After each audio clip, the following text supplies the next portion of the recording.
بسم اللہ الرحمن الرحیم۔ میں پوچھنا چاہوں گا کہ اہل سنت والجماعت کے ہاں اس آیت کی تفسیر کیا ہے اور الامر کون لوگ ہیں؟ بسم اللہ الرحمن الرحیم۔ یا ایہا الذین آمنوا اطیعوا اللہ واطیعوا الرسول واولی الامر منکم ولو ردوه الی الرسول والی اولی الامر لعلمہ الذین منہم لیستنبطون۔ صدق اللہ مولانا العظیم وصدق رسولہ النبی الکریم۔ ونحن تھوڑا علی سا جملے آیت کے جو ہے نا آگے پیچھے ہو گئے، لعلمہ الذین یستنبطون ہو گئے، کوئی ایشو نہیں ہے، ٹھیک ہے۔ وَلَوْ رُدُّوهُ إِلَى الرَّسُولِ وَإِلَىٰ أُولِي الْأَمْرِ مِنْهُمْ لَعَلِمَهُ الَّذِينَ يَسْتَنبِطُونَهُ مِنْهُمْ۔ صحیح۔ صدق اللہ مولانا العظیم وصدق رسولہ النبی الکریم ونحن علی ذلک لمن الشاکرین والشاہدین والحمد للہ رب العالمین۔ صلی اللہ علی النبی الأمی الرؤوف الرحیم۔ اللہم صلی علی محمد وعلی محمد۔ پہلے تو بہت شکریہ، آپ نے پروگرام پر مدعو کیا، سلامت رہیں۔ اور دوسرا یہ ہے کہ جو آپ کا سوال ہے کہ اولو الامر سے مراد کیا ہے، بالکل۔ ہم تقریباً اپنے پچھلے 2 پروگرام آپ کے ساتھ کیے تھے، اس میں ہم نے تقریباً اس میں کافی ساری باتیں کی تھیں، جی، اور میں سمجھتا ہوں کہ آپ کے پلیٹ فارم پر جو بات پہلے ہو جائے جی، دوبارہ اس کو دہرانا جو ہے وہ تحصیل حاصل ہے، صحیح، اور تحصیل حاصل باطل ہے، تو ہمیں آگے بڑھنا چاہیے۔ پہلی بات تو یہ ہے کہ جو آیہ شریفہ زیر باس ہے، اس میں 3 چیزوں کا حکم دیا گیا، 3 شخصیات کا، 3 اللہ کی ذات کا، بالکل، رسول اللہ صلی اللہ علیہ وسلم کا، اور تیسرا جو ہے یہ اولو الامر کا۔ اولو الامر۔ کسی بھی آیت کے معنی اور مطالب کو سمجھنے سے پہلے اس کی شان نزول کو دیکھنا، اگر کامل فائدہ نہیں بھی ہوتا تو فائدہ ناقصہ ضرور ہے۔ ہم جب اس آیہ شریفہ کو دیکھتے ہیں تو امت کے جمہور مفسرین کرام اس آیت کے شان نزول کے بارے میں کہتے ہیں کہ جب نبی کریم علیہ السلام نے عبداللہ بن حذافہ السہمی رضی اللہ تعالیٰ عنہ کو ایک لشکر کا امیر بنا کر بھیجا، تو اس وقت جو لشکر کا کمانڈر ہوتا ہے، جو چیف ہوتا ہے، اس کے فرائض اور لوگوں کو اس کے ساتھ کیسے پیش آنا چاہیے، قرآن کریم نے ان کے بارے میں یہ نازل کیا۔ صحیح۔ تو مراد اس سے یہ ہے کہ جب آپ جہاد پہ جا رہے ہیں تو جہاد کے اندر آپ کا جو کمانڈر ہے، جو لشکر کا امیر ہے، اس کی اطاعت بہت ضروری ہے۔ اس کی وجہ یہ ہے کہ اس کا جو نفاذ ہے، اس مقام پر جو بٹھایا ہے، وہ اللہ کے نبی نے یا پھر وقت کے امام نے یا پھر وقت کے خلیفہ نے بٹھایا ہے۔ چونکہ یہ آیت خاص ایک واقعے کی طرف اشارہ کر رہی ہے، تو خاص معنی تو اس کا یہ ہے کہ اولو الامر سے مراد عبداللہ ابن حذافہ السہمی رضی اللہ تعالیٰ عنہ، اور سرکار دو عالم صلی اللہ علیہ وسلم نے اپنے زمانے میں جتنے لوگ بھی جہاد پر بھیجے ہیں، ان تمام کی امارت کا آپ علیہ السلام صحابہ سے حلف لیتے تھے۔ اور شاید بخاری شریف کی ایک حدیث یہ بھی ہے کہ ایک موقع پر جب نبی کریم علیہ السلام نے حضرت زید بن حارثہ کو کمانڈر بنا کر بھیجا، تو لوگوں کی طرف سے یہ رائے بھی آئی کہ آپ کسی قریشی کو یا پھر کوئی انصاری ہو، اس کو آپ کمانڈر بنائیں۔ اس کی وجہ یہ ہے کہ زید بن حارثہ جو ہیں یہ حضرت خدیجۃ الکبریٰ کے غلام تھے، انہوں نے حضور کو پیش کیا تھا، اور حضور کے یہ آزاد کردہ غلام تھے۔ تو ایک رائے سامنے آئی کہ اگر اس لشکر کا کمانڈر زید بن حارثہ کی جگہ کسی اور کو بنایا جائے تو یہ زیادہ بہتر ہے۔ اچھا، اس کی کیا وجہ ہو سکتی ہے؟ اس کی وجہ میں نے آپ کو بتا دی کہ چونکہ ان کے ماتاق قریشیوں نے، انصار نے اور مہاجرین نے جانا تھا، اور اس وقت لوگوں کی رائے یہ تھی کہ یعنی جو کمانڈر ہو کم سے کم یہ ہو کہ وہ کسی کا آزاد کردہ غلام نہ ہو، یہ وجہ سامنے آئی۔ علامہ صاحب، یہاں میں سوال گزر گیا، مجھے ٹوکیں گے نہیں آپ، میں بات مکمل کر لوں، آپ لکھ لیں۔ بالکل بالکل۔ پھر ایک موقع پر سرکار دو عالم صلی اللہ علیہ وسلم نے اسامہ بن زید کو لشکر کا امیر بنایا، تو پھر اسی طرح کی بات کی گئی کہ یہ غلام کی اولاد ہیں، حالانکہ یہ نبی علیہ السلام کے محبوب صاحب بھی تھے، صحابہ حضور سے محبت کرتے تھے اور حضور اس صحابی سے محبت کرتے تھے۔ الحمدللہ، یہ بخاری اور مسلم کی متفق علیہ روایت ہے۔ تو سرکار دو عالم صلی اللہ علیہ وسلم نے فرمایا کہ تم نے پہلے بھی اس کے والد کے بارے میں رائے دی تھی، جی، مگر تمہاری رائے قابل قبول نہیں ہے۔ تو پتہ چلا کہ اولو الامر سے مراد صلاحیت ہونی چاہیے، اور دین کی جو شرائط اور آداب ہیں وہ اس شخص کے اندر ہونی چاہیے، چاہے وہ بغداد کا ابو حنیفہ کیوں نہ ہو، وہ مکہ کا امام شافعی کیوں نہ ہو، وہ بغداد کا امام احمد بن حنبل کیوں نہ ہو، وہ مدینہ المنورہ کا امام مالک ہی کیوں نہ ہو۔ ان میں سے ائمہ وہ ہیں عربی بھی ہیں اور عجمی بھی ہیں، تو اولو الامر کی صفت ان کے اندر پائی گئی، تو اس عالم کی، اس امیر کی، اس خلیفہ کی اطاعت کرنا یہ واجب ہے۔ قرآن کریم کی ایک آیت دوسری آیت کی تفسیر ہوتی ہے۔ اس سے پہلے میں آپ کے پروگرام میں یہ بات کہہ چکا ہوں کہ اولو الامر سے مراد خلفائے راشدین ہیں، صحیح، اور خلفائے راشدین سے بڑا نبیوں کے بعد کوئی عالم نہیں ہے۔ اللہ کی دھرتی پر نہ اس نے پیدا کیا ہے اور نہ وہ قیامت تک پیدا کرے گا۔ یہ اللہ کا مزاج ہے کہ چاروں خلفائے راشدین جہاں یہ رشد و ہدایت پر ہیں، وہاں یہ علم کی اعلیٰ چوٹیوں پر فائز ہیں۔ لیکن آج میں آپ کو یہ بھی بتاتا ہوں کہ اولو الامر سے مراد صاحبان علم ہیں۔ اس کی وجہ یہ ہے کہ قرآن کریم، یعنی آج بھی ہیں یہ؟ جی آج بھی ہیں، اچھا ٹھیک، صاحبان علم ہیں، اور ان کا تعلق کسی خاص قبیلے سے جوڑنا یہ ضروری نہیں ہے، کیونکہ علم خود ایک عظمت والی صفت رکھتا ہے۔ قرآن کریم کی ایک آیت دوسری آیت کی تفسیر ہوتی ہے۔ میں کئی دفعہ یہ بات کر چکا ہوں مختلف پروگراموں میں، آپ کے ساتھ بھی، دیگر دوستوں کے ساتھ بھی، کہ جب ہم قرآن کی تفسیر کریں گے تو تفسیر القرآن بالقرآن، جی، کہ ایک آیت کی تفسیر دوسری آیت سے کریں گے۔ تفسیر القرآن بالحدیث، قرآن کی تفسیر حدیث سے کریں گے، جسے تفسیر ماسورہ کہتے ہیں۔ جی، اور قرآن کی تفسیر، تفسیر القرآن باقوال صحابہ، اس میں دونوں آ جاتے ہیں، صحابہ بھی اور اہل بیت بھی، ان لوگوں کے سامنے قرآن نازل ہوا، ان کے اقوال سے کریں گے۔ اور تفسیر القرآن باقوال التابعین، جیسے مجاہد وغیرہ کی، قتادہ کی تفسیر ہے، اور اکرمہ وغیرہ دیگر کی تفاسیر میں ہے۔ اور چوتھی چیز ہے طبقۃ الاولیٰ، یعنی کہ عربی زبان کے قحطان اور عدنان کے جو ادباء اور بلغاء ہیں، انہوں نے جو عربی اپنی زبانوں پر استعمال کی ہے، اس کے لغوی معنی کو لے کر ہم شرعی معنی، چنانچہ زیر بیس آیت جو ہے اس کی تفسیر دوسرے مقام پر موجود ہے۔ قرآن کیا کہتے ہیں؟ وَلَوْ رُدُّوهُ إِلَى الرَّسُولِ وَإِلَىٰ أُولِي الْأَمْرِ، اور لوٹا دو تم رسول کی طرف اور اولو الامر کی طرف۔ اب اولو الامر کیا ہے؟ رسول کی تعریف تو بڑی واضح ہے نا، اولو الامر کون ہیں؟ تو ایسی بات کہ جو اللہ نے خود بیان فرمائی ہے، میرے اور آپ کے زیر بحث لانے کی ضرورت ہی کیوں پیش آئی، یا اس پر ہم بات کریں؟ قرآن خود فرماتا ہے مِنْهُمْ لَعَلِمَهُ الَّذِينَ يَسْتَنبِطُونَهُ مِنْهُمْ، اولو الامر وہ صاحب علم ہیں کہ جو اللہ اور اس کے رسول کے نصوص سے مسائل کا استنباط کرتے ہیں، اور ہمارے جیسا طالب علم جو ہے ان کی دہلیز پر جا کے اپنا سر رکھ دیتا ہے۔ یعنی وہ استدلال کرنے والے لوگوں نے، جی صاحبان علم واضح طور پہ ہے، لَعَلِمَهُ الَّذِينَ يَسْتَنبِطُونَهُ مِنْهُمْ، اولو الامر سے مراد صاحبان علم۔ اصل جو بات ہے استدلال جو ماخذ ہے وہ قرآن ہے اور رسول کی بات ہے، پھر وہ اولی الامر ان دونوں سے بات کشیدہ کرتے ہیں۔ اچھا، ہمیں ان کشیدہ کرنے والے اور مستنبطین، مجتہدین، ان کی اطاعت کا جو ہے ہمیں حکم دیا گیا ہے۔ اچھا، جھگڑا ختم کرتے ہیں، صحیح، کوئی لڑائی نہیں زہرائی صاحب کے ساتھ، کسی شیعہ کے ساتھ، کسی کے ساتھ کوئی لڑائی نہیں۔ آپ کا موقف؟ میں نہیں، خلاصہ دے رہا ہوں، میں نتیجہ دے رہا ہوں۔ اچھا، نتیجہ میں دے رہا ہوں۔ خلفائے راشدین اربع یہ عالم بھی ہیں، خلیفہ بھی ہیں، رشد و ہدایت پر بھی ہیں۔ چاہیے کہ سنی خلفائے راشدین اربع کی اطاعت کریں، ان کے فرامین پر عمل کریں۔ اور شیعہ کے لیے میرا پیغام یہ ہے کہ اگر وہ تینوں خلفاء کی فرما برداری یا ان کے اقوال کو سمجھنا نہیں چاہتے، یا اس کو اپنانا یا سیرت پر عمل نہیں کرنا چاہتے، تو مولا کائنات کی سیرت کو اپنائیں، کوئی جھگڑا نہیں ہے۔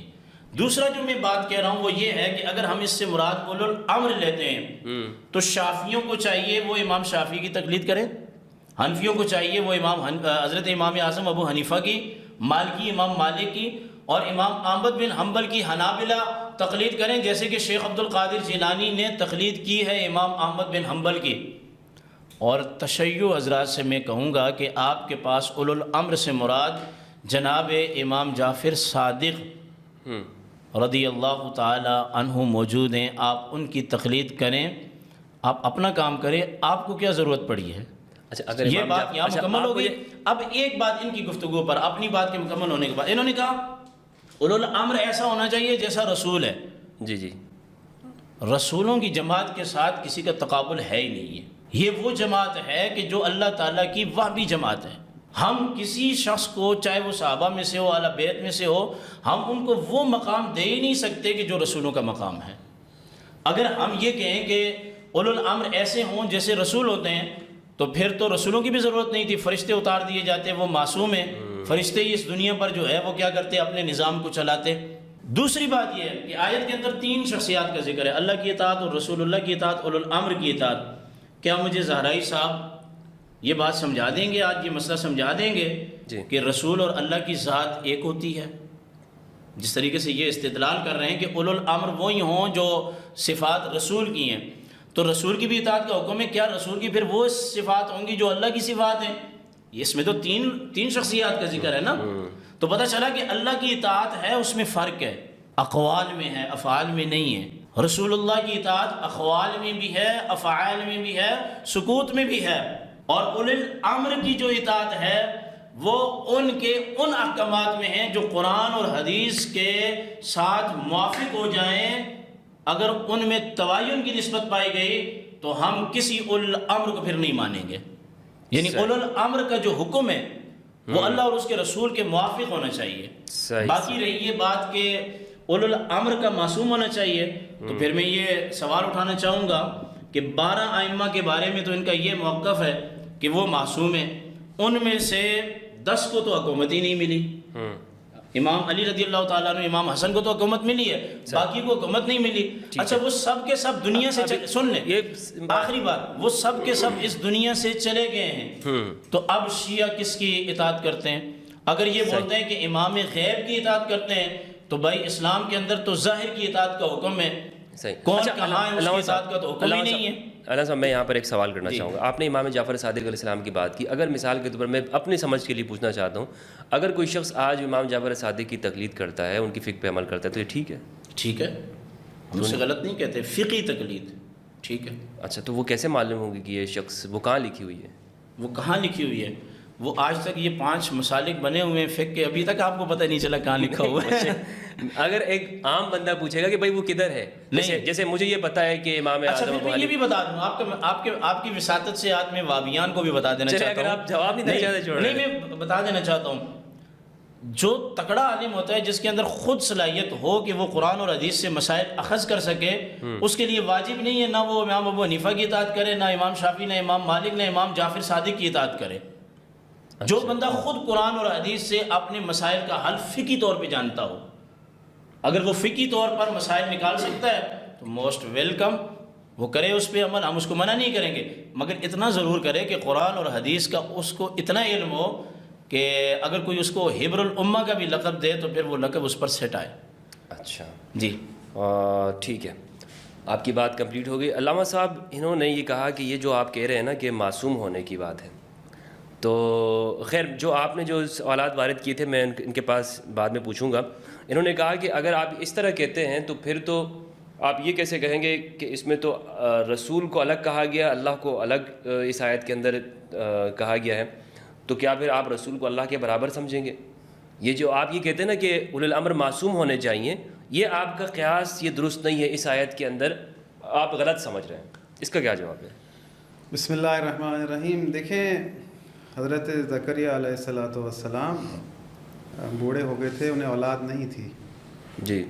تو لوگ تو اور بھی کئی موجود تھے. انہوں نے اللہ رب العالمین سے درخواست کی کہ یارثنی ویرث من آل یعقوب. تو اللہ رب العالمین نے جب وارث مانگا اپنا، تو وہ وارث چاہتے تھے اپنے علم کا، اپنے نبوت کا، اپنے دین کا. تو اللہ رب العالمین نے فرمایا کہ یا زکریا انا نبشرک بغلام اسمہ یحییٰ، کہ میں تمہیں یحییٰ کی بشارت دیتا ہوں. پھر خداوند متعال نے کہا کہ یا یحییٰ خذ الکتاب بقوۃ وآتیناہ الحکم صبیّا، کہ کتاب کو مضبوطی سے تھامو اور ہم نے اسے لڑک پن میں دانائی عطا کی تھی. تو یہ انبیاء کی سنت ہے کہ وہ اپنے بعد اپنے لوگوں کے لیے اللہ کی طرف سے چاہتے تھے کہ ان کی رہنمائی کے لیے ایسا حکیم و دانا جو دین کو جانتا ہو، جو تمام امور کو سمجھتا ہو، وہ شخص میسر ہونا چاہیے۔ ایک تو یہ چیز، اور اللہ رب العالمین کی سنت یہی رہی ہے حضرت آدم سے لے کر کے وہ نبیوں کے بعد انبیاء کے وارث بنائے۔ میں یہ ساری باتیں آپ کے سامنے کلیئر کر چکا ہوں کہ جب بھی نبی بنایا یا تو نبی کے بھائی کو بنایا، نبی کے بیٹے کو بنایا، یا ذریت میں سے رکھا آگے چل کر۔ اور یہ تمام کی تمام چیزیں اللہ رب العالمین جو ذریت انبیاء میں ہدایت والے تھے انہوں میں یہ مخصوص رکھی کہ صرف وہی لوگ اس منصب کو پہنچیں گے۔ تو یہ بات کہنا کہ اللہ رب العالمین تو تمام جہان کا خالق ہے، اس نے ہمیں دنیا میں بھیجا ہے، وہ یہ چاہتا ہے اس دنیا میں ہم اس کے حکم کی پیروی کریں، اس کی اطاعت کریں۔ کس کے ذریعے؟ رسول کے ذریعے۔ صحیح ہے۔ یہ بات اللہ جو چاہتا ہے ہم سے، ہم اللہ کی اطاعت کریں رسول کے ذریعے۔ جب رسول دنیا سے جائیں تو اللہ کی طرف سے جو نظام ہے اس کی بات ہو رہی ہے۔ یہاں پہ اللہ کے ساتھ جوڑنا یہ سوال بنتا نہیں ہے اصل میں، کیونکہ ہم یہ کہہ رہے ہیں نہیں، آپ یہ کہہ رہے ہیں نا کہ معصوم ہو، اولی الامر معصوم ہو، رسول بھی معصوم ہے، تو آپ نے تو ملا دیا، ایک کر دیا۔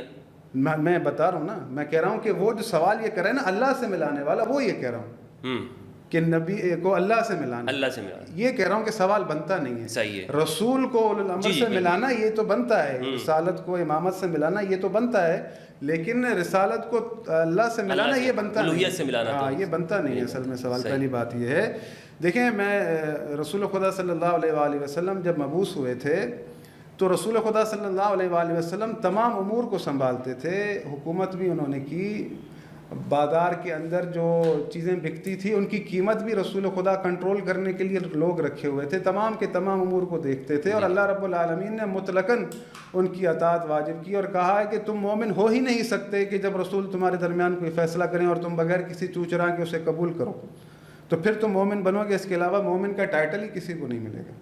تو جب سب کچھ جو کچھ ہے وہ ہے وَيُسَلِّمُ تسلیمہ، رسول کے آگے تسلیم ہونے کا۔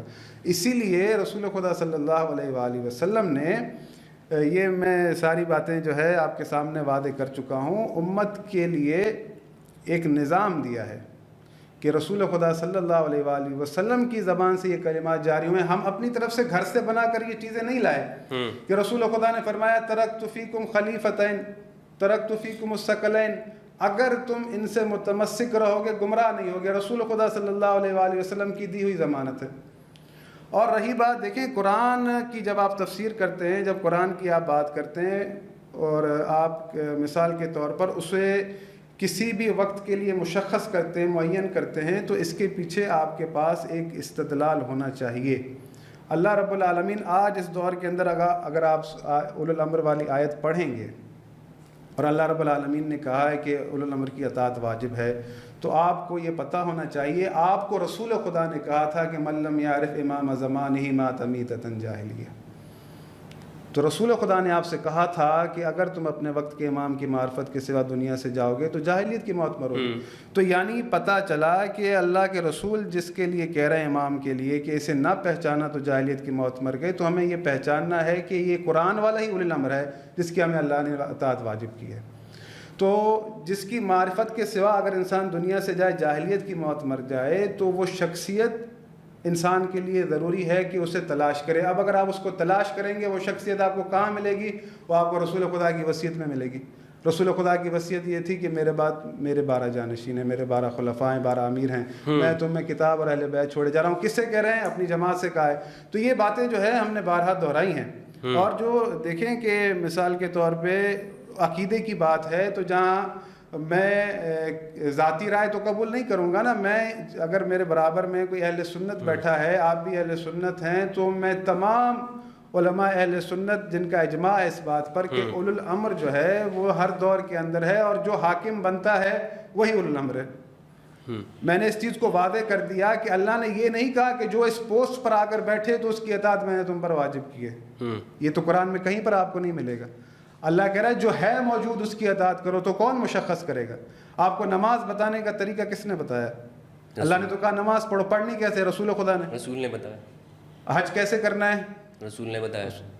قرآن میں کیا حکم ہے کہ حج کرو، کرنا کیسے؟ رسول خدا نے بتایا۔ تو جب یہ حکم اترا ہے تو رسول خدا بتائیں گے نا، تو رسول خدا کی وصیتیں آپ کے پاس موجود ہیں۔ اگر رسول خدا صلی اللہ علیہ وآلہ وسلم نے اگر دیکھیں نا، اگر کیونکہ رسول خدا آئے دنیا میں لوگوں کو ظلمات سے نکال کے نور میں داخل کرنے کے لیے. اگر اہل بیت سے بڑھ کر کوئی ایسی اشخاص ہوتے تو رسول خدا اپنے اہل بیت سے کہتے کہ تم ان کی اطاعت کرنا.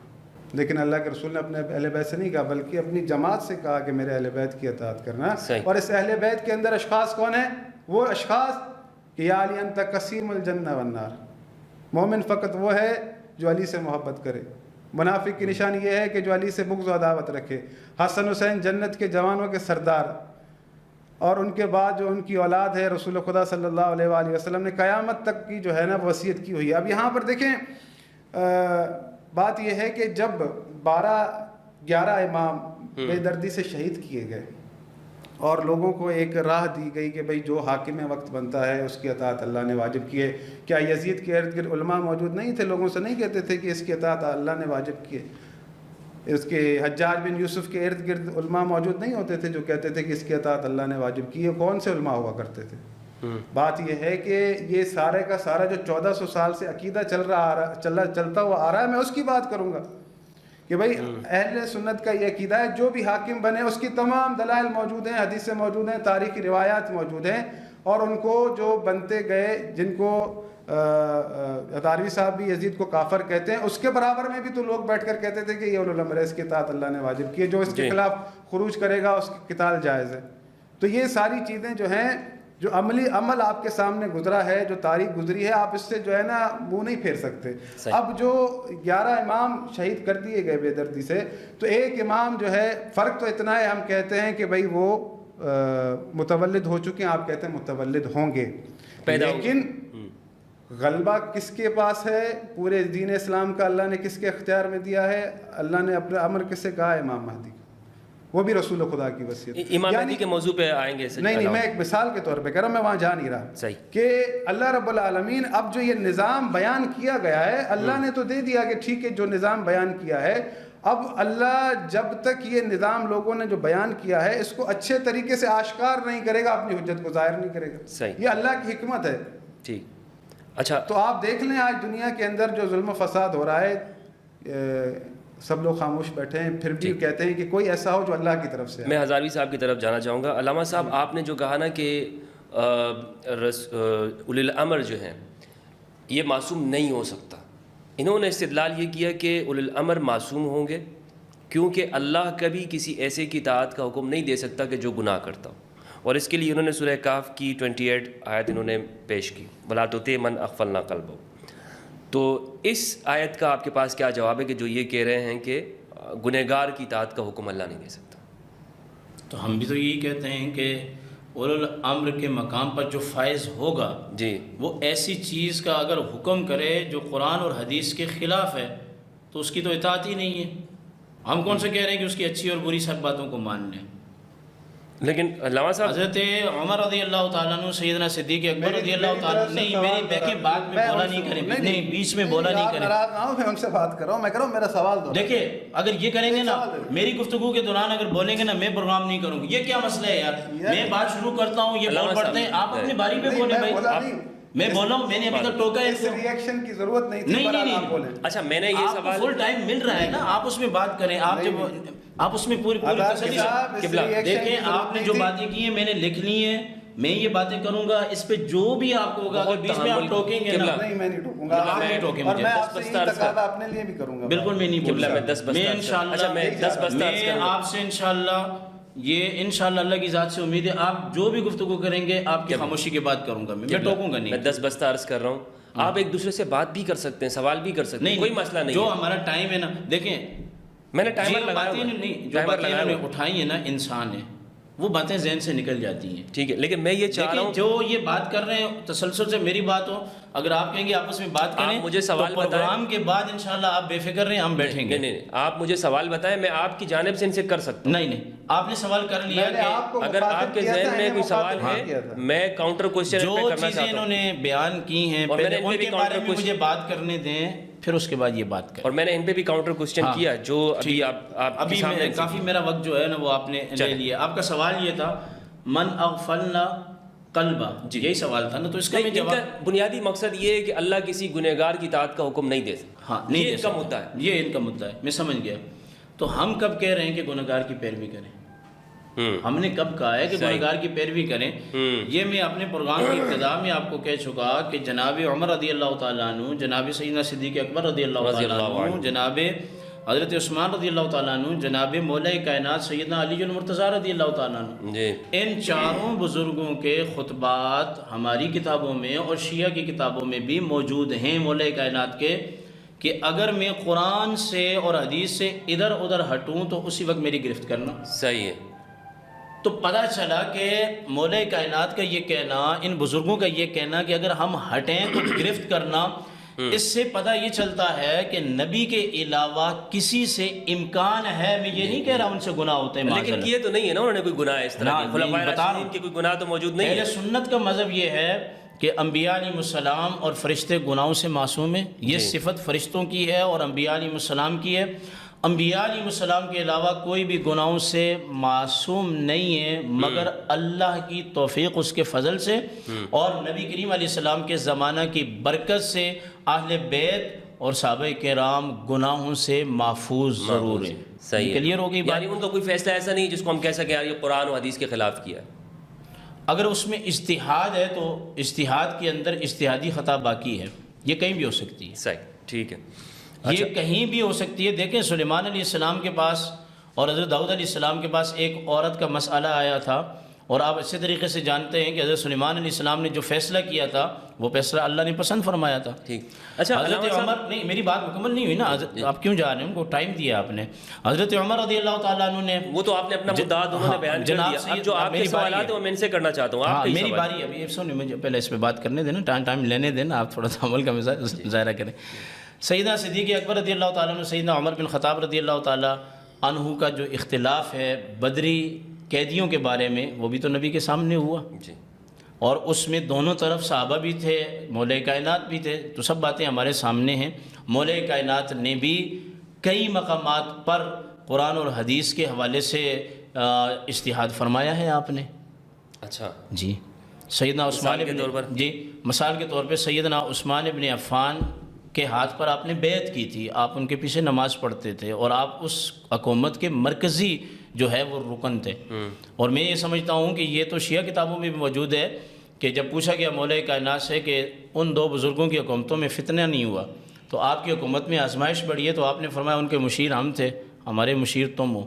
تو پتہ چلا کہ شیخین کی جو حکومت تھی اس میں مشیر سیدنا علی المرتضیٰ تھے، مگر سیدنا علی المرتضیٰ اور اس وقت اکابرین صحابہ، جب وقت کا ایک مظلوم خلیفہ، اس وقت تو کربلا بھی برپا نہیں ہوا نا، زمین پر کوئی ایسی بات نہیں ہوئی، بے دردی کے ساتھ حضرت عثمان ابن عفان شہید کیے جا رہے ہیں، تو مولا کائنات کا اس میں اجتہاد یہ تو ہے نا کہ آپ نے اپنے بیٹوں کو حفاظت کے لیے بھیجا، آپ خود تشریف نہیں لائے، آپ اس کو کیا کہیں گے؟ اور حضرت عثمان ابن عفان کا اجتہاد بھی تو ہے نا کہ آپ نے اتنی بڑی، یعنی کہ 26 لاکھ مربع میل سے زیادہ حکومت تھی آپ کی، اور آپ نے ان کو گولی چلانے کا حکم بھی نہیں دیا، کریڈٹ تو دینا آپ۔ مدینہ المنورہ کی وجہ سے، اس کی حرمت کی وجہ سے کہ میں پہلا وہ خلیفہ بھی نہیں بننا چاہتا کہ میری وجہ سے لوگ خون بائیں، تو اجتہاد تو ہے ہر جگہ۔ خیر یہ باتیں تو ہو گئیں۔ اگلی بات یہ ہے کہ انہوں نے یہ کہا، بار بار یہ بات کہتے ہیں کہ زکریا علیہ السلام نے وارث مانگا، انہوں نے بیٹا مانگا، اس سے مراد یہ ہے ہی نہیں جو یہ استدلال کر رہے ہیں۔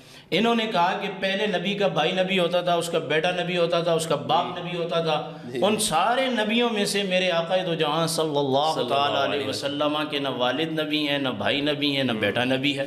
یہ سوال لکھیں، میں سوال یہ انہوں نے یہ بات کہی کہ نبی کریم علیہ، ماشاء اللہ مجھے خوشی بھی ہے، مانا انہوں نے نبی کریم علیہ السلام نماز بھی مسجد نبوی میں پڑھاتے تھے اور حکومت بھی کرتے تھے، بالکل رائٹ بات کی انہوں نے، بہت زبردست۔ اس کے بعد سیدنا صدیق اکبر حکومت بھی کرتے تھے اور نماز بھی پڑھاتے تھے۔ پتہ چلا کہ ان کا جو صحیح مذہب ہے شیعہ کا وہ یہی ہے کہ جو حاکم وقت سیدنا صدیق اکبر تھے ان کی فضیلت اسی طرح ہے کہ جس طرح اللہ اور اس کے رسول نے دی ہے، کہ ان کے بعد صدیق اکبر کا نمبر ہے، پھر عمر بن خطاب کا، پھر عثمان ابن عفان کا، پھر مولا کائنات رضوان اللہ تعالیٰ علیہم اجمعین کا۔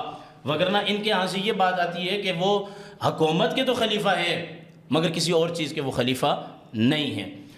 رہی یہ بات کہ مولا کائنات نے نبی کریم علیہ السلام کے وصال کے بعد ان تینوں بزرگوں کے پیچھے نماز پڑھی ہے، ان کی حکومت میں جہاد کیا ہے، مسلمہ کذاب کے خلاف آپ مجھے کہیں سے روایت لا کے دے سکتے ہیں کہ مولا کائنات نے ایکشن نہیں لیا؟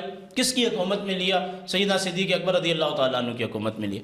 تو جب مولا کائنات نے ان کو رسول کا جان نشین بھی تسلیم کیا، ان کے پیچھے نماز بھی پڑھی، اور یہ بات بھی موجود ہے جب کوفہ کی مسجد میں آپ سے پوچھا گیا کہ آپ نے ان کی پیروی اور اطاعت کیوں کی، تو آپ نے فرمایا اس لیے کی کہ رسول اللہ صلی اللہ علیہ وسلم نے اپنی علالت کے ایام میں جب ابو بکر رضی اللہ تعالیٰ عنہ کو اپنے مصلی پر کھڑا کیا تو میں نے اسی دن سمجھ لیا کہ میری نماز کا مالک ابو بکر ہے تو میری حکومت کا اور معاملات کا مالک بھی ابو بکر ہوگا۔ یہ مولا کائنات کا اپنا بیان ہے۔ تو پہلی بات تو یہ ہے کہ نبی علیہ السلام کسی کے بیٹے بھی نہیں ہیں، نبی کے بیٹے نہیں ہیں، آپ کا بھائی۔ دوسری بات یہ بار بار یہ بات کرتے ہیں، پورے قرآن کے اندر ابراہیم علیہ السلام نے وارث مانگا ہے، بیٹے مانگے ہیں، زکریا علیہ السلام نے وارث مانگا ہے، بیٹے مانگے ہیں، نوح علیہ السلام نے بیٹے کو کشتی میں بٹھانے کے لیے اللہ سے عرض کی، اللہ پاک نے منع فرما دیا ہے۔ مجھے پوری کتب کے اندر یہ ایک جگہ دکھا دیں جہاں نبی کریم علیہ السلام نے یہ دعا کی ہو کہ یا اللہ مجھے بیٹا دے، مجھے وارث دے، اور وہ میری کتاب کا وارث ہو۔ یحییٰ علیہ السلام تو کتاب کے وارث ہیں، وہ تو نبی ہیں، نبی کے پاس تو کتاب یا آتی ہے یا پہلے نبی کی کتاب کا معید ہوتا ہے۔ تو نبی علیہ السلام کے بعد تو سلسلہ نبوت ہی ختم ہو گیا۔ جب نبی علیہ السلام کے بعد سلسلہ نبوت ہی ختم ہو گیا تو پھر آپ کے جان نشین کا جو ان کا استدلال ہے نبی ہونا چاہیے وہ سلسلہ ختم ہو گیا۔ اور ہمارے پاس صحیح حدیث پاک موجود ہے، اور یہ زیر باس آیت بھی اور جو دوسری آیت میں نے پڑھی یہ اس پر نصوص قطعی دلالت کرتی ہیں کہ نبی علیہ السلام کی جو وراثت ہے وہ وراثت ہے، دینی وراثت ہے، وہ علم وراثت ہے، وہ نبی علیہ السلام کی مسجد نبوی شریف کا مصلی وراثت ہے۔ اور اس کے لیے آپ نے مولا کائنات کے لیے 3 مرتبہ اللہ سے دعا کی تھی، 3 مرتبہ۔ سبل الہدیٰ والرشاد کے اندر یہ روایت موجود ہے، اللہ پاک نے منع فرما دیا۔ اور مسلم کی صحیح حدیث پاک ہے کہ سرکار دو عالم صلی اللہ علیہ وسلم نے وصال کے وقت قلم اور کاغذ منگوائے، اور اس کے بعد یہ صحیح حدیث ہے، اس کی سند پر کوئی کلام نہیں کر سکتا۔ میرے آقا نے فرمایا رہنے دو، اللہ اور لوگ ابو بکر کے علاوہ کسی اور پر راضی نہیں ہوں گے۔ اور اس روایت میں یہ بھی ہے، میں لکھنا اس لیے چاہتا تھا، ہو سکتا ہے کوئی تمنا کرنے والا تمنا کرے۔ اگلی جو آخری بات ہے جی، اگلی جو آخری بات ہے وہ یہ ہے، جو معصوم ہوتا ہے وہ کبھی بھی خلافت کا طلبگار ہوتا ہی نہیں ہے۔ اچھا جی، کیونکہ نبیوں کے بعد جو خلافت کا معاملہ ہے اس میں دنیاوی جاہ و جلال تو ہے نا، کہ حکومت ملے گی، منصب خلافت ملے گا، مکہ اور مدینہ زیر تسلط ہوگا۔ انبیاء علیہ السلام نے سوائے سلیمان علیہ السلام کے کسی نبی نے حکومت کی اللہ سے دعا کی ہی نہیں ہے، نہ وہ طلبگار رہے ہیں۔ اگر انہوں نے کہیں حکومت مانگی بھی ہے تو اس میں نفاذ دین ہے، نفاذ دین کے علاوہ کوئی بات نہیں ہے۔ حضرت یوسف علیہ السلام نے جو کہا اجعلنی علی خزائن الارض، عہدہ مانگا تھا۔ میں وہی کہہ رہا ہوں کہ چند انبیاء علیہ السلام کے علاوہ دیگر انبیاء کرام نے نہیں۔ اور نبی علیہ السلام کے بارے میں تو یہ خود پڑھ لیں، سورہ فرقان کے اندر یہ ہے کہ اگر ہم بطحہ پہاڑ کو آپ کے لیے سونا بنا دیں۔ علامہ صاحب آپ کا وقت ہو گیا، اختتام ہو گیا، میں بہت شکریہ ادا کرتا ہوں آپ کا۔ حافظ صاحب آپ سے جو ان کی گفتگو سے میں نے جو سوال میرے پاس آئے ہیں وہ یہ ہے کہ انہوں نے کہا اولو الامر سے مراد علماء کرام ہے، اور یہ آج بھی موجود ہے، علماء ہیں، انہوں نے آیت بھی پیش کی، تو اس کا کیا جواب ہے؟ دیکھیں بسم اللہ الرحمن الرحیم، یہ جو انہوں نے بات کہی ہے یہ ان کی ذاتی رائے ہے، ان کی تمام تفاسیر نہیں، اس کے لیے انہوں نے آیت پیش کی، آیت کا نمبر بتائیے گا ہے جو انہوں نے جوڑی ہے، اس کی تفسیر جو ہے ان کا عقیدہ اہل سنت کا اجماع جو ہے اس چیز پر نہیں ہے۔ میں نے آپ کے سامنے مثالیں پیش کی کہ جو حاکم بنے اور ان کے لیے کہا گیا کہ یہ اولو الامر ہے، اللہ نے ان کی اطاعت واجب کی ہے۔ علماء والا جو ہے، علماء اگر دیکھیں نا، اگر ہے تو علماء اگر اولو الامر ہیں تو کیا وہ اپنی جو حقیقی علم ہے یا جس پر وہ دسترس رکھتے ہیں لوگوں پر نافذ کروا سکتے ہیں؟ نہیں کروا سکتے نا۔ بات یہ ہے کہ اللہ چاہتا ہے کہ میرا دین نافذ ہو، تو یہ کام وہ کرے گا جو اللہ کا نمائندہ ہے۔ اب میں ان کی ذاتی رائے کو تو قبول نہیں کر سکتا نا۔ بات یہ ہے کہ جو سوال میں نے اٹھایا تو ہداروی صاحب نے جو ریئیکشن دیا وہ ریئیکشن سے میں سمجھ گیا کہ جو میں نے سوالات اٹھائے ہیں، جو باتیں میں نے اٹھائی ہیں، ہداروی صاحب اس کو یعنی ان کے پاس جو ہے وہ شاید جواب نہیں ہے، یا جو ریئیکشن اٹھایا تھا میں نے مخاطب تھا آپ سے، تو اس بات پر جو ہے مجھے آج بڑا تعجب ہوا. تو یہ اپنا ویسے تو میں ان کو اپنا بھائی سمجھتا ہوں, ہم یہاں پر علمی گفتگو کر رہے ہیں, اور اس طرح سے تیز ہونے سے آپ سمجھ رہے ہیں کہ آپ حاوی ہوں گے یا جیت جائیں گے, تو یہ کبھی نہیں. کیا آیت کا نمبر بتائیے گا؟ اس پہ نمبر نہیں ہے, دیکھ لیں. جی میں اپنی بات پوری کر لوں پھر اپنے ٹائم پہ آپ جی آپ مجھے بتا دیجیے گا. ان کو بتا دیں. آپ ان سے ہاتھوں ہاتھ ایک سوال کا جواب لے لیں کہ اگر جب ہم دنیا سے چلے جائیں, مر جائیں, محشر کے دن اللہ ہم سے یہ سوال کرے گا کہ جو پہلی خلافت بنی ثقیفہ بنی ساعدہ کے اندر یا دوسری یا تیسری, اللہ ان کے بارے میں ہم سے سوال کرے گا؟ نہیں کرے گا. اللہ صرف آپ سے 3 سوال ہیں, ما ربک ما دینک ما کنت تقول فی حق هذا. آپ ان کی بات کو نوٹ کر لیں. صحیح. انہوں نے کہا کہ جی کیا فرمایا؟ اللہ ہم سے نہیں پوچھے گا کہ آپ نے حضرت ابوبکر کی خلافت کو مانا نہیں مانا. صحیح. انہوں نے کہا کہ اللہ نہیں پوچھے گا. یہ آپ لکھ لیں اپنے پاس. میں لکھ رہا ہوں. کسی کا نہیں پوچھے گا. نہیں پوچھے گا, یہ تو آپ کہہ رہے نا ایسے پوچھے گا کہ آپ ہمدردی آپ کے ساتھ کی ہے, اس میں کہتا ہوں کہ انشاءاللہ اللہ. ٹھیک ہے, چلو میں نے لکھ لیا. میں یہ تمنا کرتا ہوں آج کیمرہ کے سامنے جی کہ اللہ مجھے یہ وقت دکھائے اور ہداروی صاحب ہم اکٹھے ہوں کہ پھر میں ہداروی صاحب سے پوچھوں کہ ہداروی صاحب دیکھو اللہ پوچھا نہیں پوچھا. آپ اکٹھے تو ہیں نہیں, جب ہم اللہ کے سامنے ہوں, جب اللہ کے سامنے معاملہ ہو, تو میں ہداروی صاحب کو اللہ سے میری اس وقت یہ التماس ہے کہ میں پوچھوں گا کہ ہداروی صاحب اب بتاؤ کہ اللہ نے پوچھا نہیں پوچھا کہ وَقِفُوهُمْ إِنَّهُمْ مَسْئُولُونَ. یہ اس آیت کے اندر جو آپ پڑھتے ہیں کہ اکثر اہل سنت علماء نے بھی اس کی تفسیر لکھی ہے کہ وہ کہتے ہیں کہ اللہ ان سے پوچھے گا کہ علی کی ولایت کا ان سے پوچھو, ان کو روکو. یہ آپ نہیں مانتے, لیکن آپ ہی کے بریلوی علماء کی ویڈیو موجود ہے. نہیں ویڈیو نہیں, کتاب دکھا دیں. نہیں میں آپ کو دکھاؤں گا. دوسری بات یہ ہے کہ یہ کہہ رہے تھے کہ مولا علی کو بھی شامل کیا کہ بھائی تم اگر دیکھنا مجھ میں کوئی خرابی تو مجھے روکنا. مولانا نے کبھی ایسا نہیں کہا. مولا علی نے تو کہتا تھا کہ سلونی قبل ان تفقدونی, مجھ سے سوال کرو. یعنی ان کو اپنے علم پہ اتنا بھروسہ تھا کہ میں ایسے علم پر ہوں کہ میں کسی بھی سوال کا جواب دے سکتا ہوں. یہ دعویٰ وہی کرتا ہے. تو آپ بلا وجہ جو ہے نا امیر المومنین کو ان چیزوں میں نہ جوڑا کریں. آپ امیر المومنین کا جو علم ہے وہ وارث قرآن ہے. اللہ نے ان کو وارث قرآن بنایا ہے, رسول خدا کے علم کے وارث ہیں وہ. آپ ان کا کمپیریزن نہ کیا کریں کسی کے ساتھ. تو اگر یہ کہہ رہے ہیں نا کہ امام معصوم کا کوئی کانسیپٹ ہی نہیں ہے, اگر امام معصوم کا کوئی کانسیپٹ نہ ہوتا, ایک عام شخص یہ کام کر سکتا ہوتا, تو خدا کی قسم اللہ کے نظام میں رسول خدا کی وصیت میں امام مہدی نہ ہوتے. ضرورت ہی نہیں تھی کہ یہ امت اس قدر انتظار کرے کہ معصوم بچے فلسطین میں مر رہے ہوں, لوگ ناحق قتل ہو رہے ہوں, تفرقہ بازی ہو, کسی کو دین کا کچھ پتہ ہی نہ ہو. اگر ایسا ہے تو پھر اللہ رب العالمین عام لوگوں سے اپنے دین کو غلبہ دلوا دیتا. صرف امام مہدی کے لیے کیوں رکھا کہ وہ دنیا کے اندر کا عدل قائم کریں گے, وہ دنیا کے اندر انصاف قائم کریں گے, وہ دنیا کے اندر ایک دین کو نافذ کریں گے, اللہ کا ایک اولو الامر پوری دنیا پر, خلیفۃ اللہ فی الارض. صحیح. تو بھائی آپ کیوں اس سارے دوران میں جو ہے اللہ آپ کو یہ دکھا رہا ہے کہ میرے بنائے ہوئے نظام کو جھٹلایا ہے, تو اب دیکھ لو نتیجہ. اچھا اللہ جب اپنے امر کو غالب کرے گا پھر دنیا دیکھ لے گی کہ ہاں ہم غلط تھے, جس امام کی ہم انتظار میں تھے, جس کو آنا تھا, وہ واقعی معصوم ہے, اس سے گناہ اشتباہ نہیں ہوتا.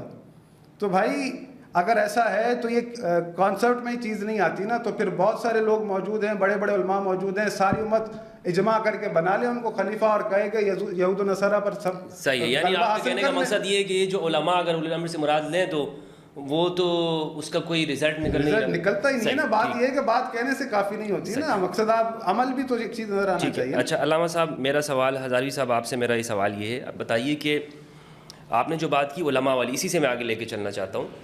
اگر علماء مان لیے جاتے ہیں اولی الامر سے, تو صحیح روایت ہے مسلم کے اندر موجود ہے کہ اگر تمہارے اوپر ایک حبشی بھی مسلط کر دیا جائے امیر, اور اس کی سر اس طرح ہو جس سے کشمش کی طرح اس کا سر ہو, بالکل ایسے چھوٹا سا سر ہو, جی جی, پھر بھی تم نے اس کی اطاعت کرنی ہے, اس کی اطاعت سے باہر نہیں جانا, جی, تو ہمیں بتا دیے گئے ہیں کہ امیر مراد ہے اس سے, جی, تو یعنی اس کی امیر کی مطلق اطاعت مراد ہے.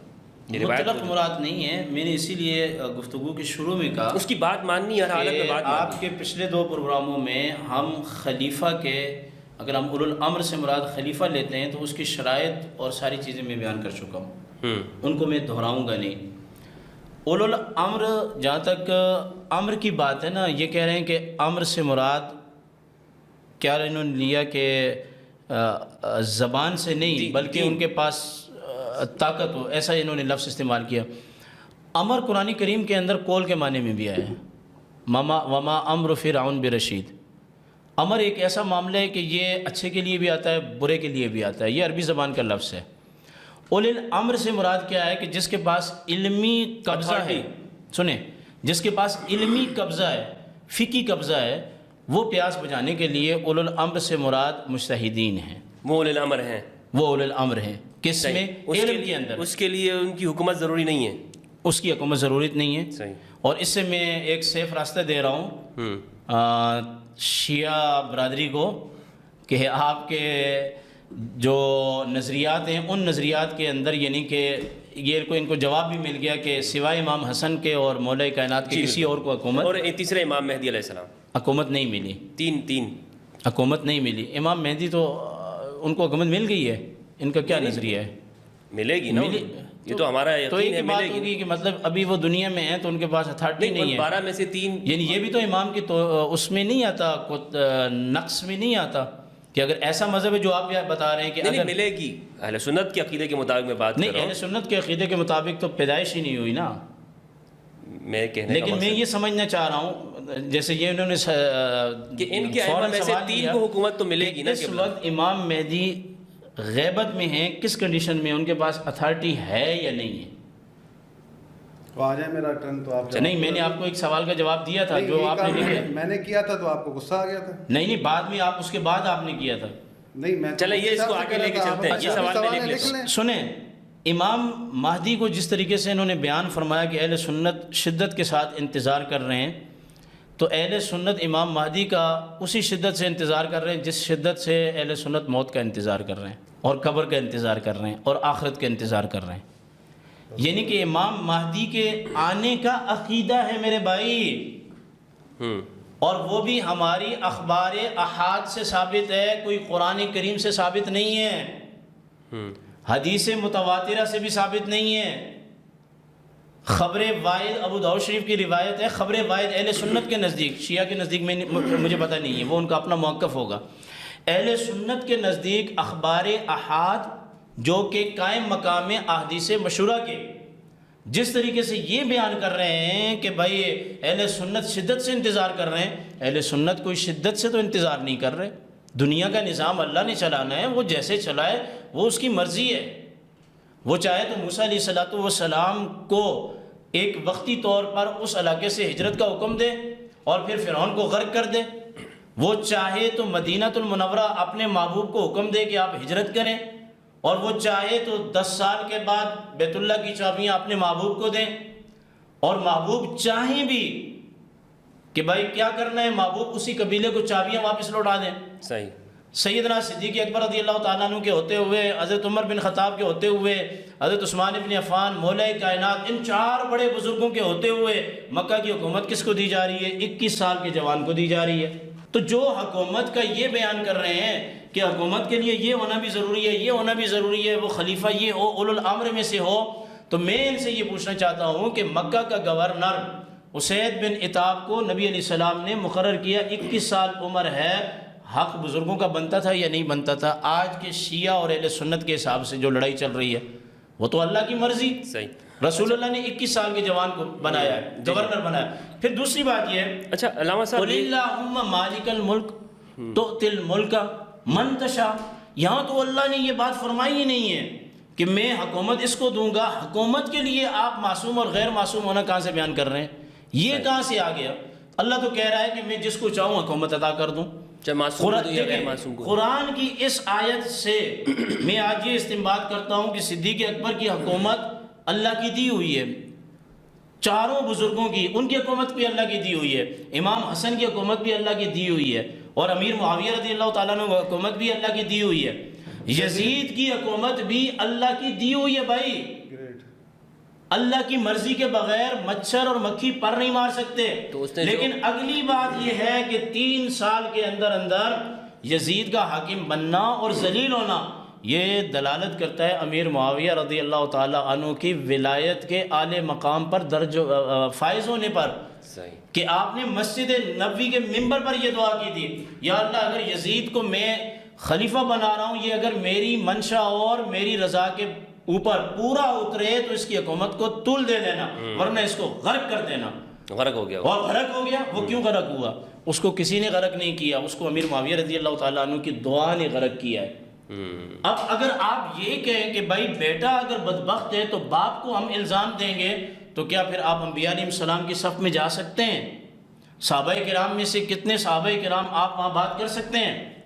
امام مہدی رضی اللہ تعالیٰ عنہ کو جو مقام اور مرتبہ آپ نے دیا ہے، وہ مقام اور مرتبہ تو امام زین العابدین سے بھی آپ کا زیادہ لگتا ہے، یعنی کہ آباء و اجداد سے بھی بڑا چڑھا کے دے رہے ہیں۔ علامہ صاحب نے ایک سوال کیا تھا، جی وہ سوال یہ ہے کہ کیا ایسے علماء تھے جنہوں نے حجاج کے لیے لوگوں کو ترغیب دلائی اور اس کی بیعت کی تھی؟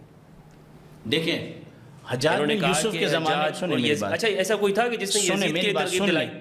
حجاج بن یوسف کے زمانے کی بات کرتے ہیں۔ آج اس وقت ہم جس علاقے میں اور شہر میں بیٹھے ہیں، اگر حکومت کوئی بھی ظلم کرے تو چند درباری مولوی ان کو نہیں مل جاتے۔ صحیح۔